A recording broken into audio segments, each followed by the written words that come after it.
Dumagsa ang mga OFW sa Daheg, Netherlands para sa 88th birthday ng dating Pangulo na si Rodrigo Roa Duterte bukas March 28, 2025. Grabe ang suporta ng mga Pilipino sa Europa para kay Duterte at nagkaisa din sila para sa zero remittance.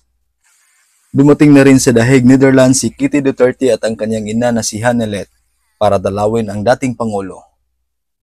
Kahit sobrang lungkot ng mga supporters ni Duterte sa nangyari sa kanya, bigay todo naman ang suporta ng mga nagmamahal kay Duterte.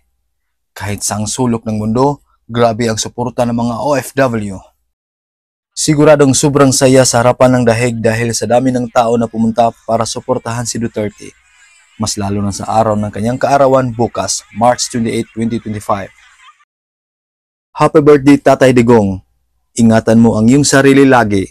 Hindi ka pabayaan ng Diyos, uuwi ka rin sa Pilipinas ng bansang iyong minamahal.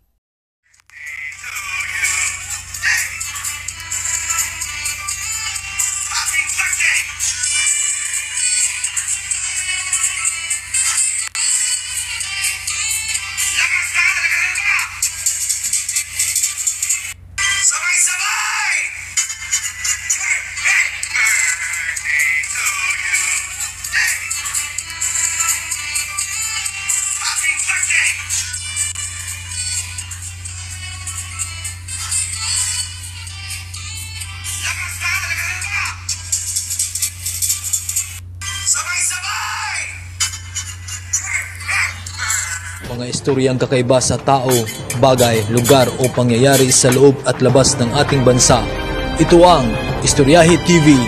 Subaybayan ang channel na ito at huwag kalimutan mag-like, comment, subscribe, and hit the notification bell para updated ka sa aking paparating na video.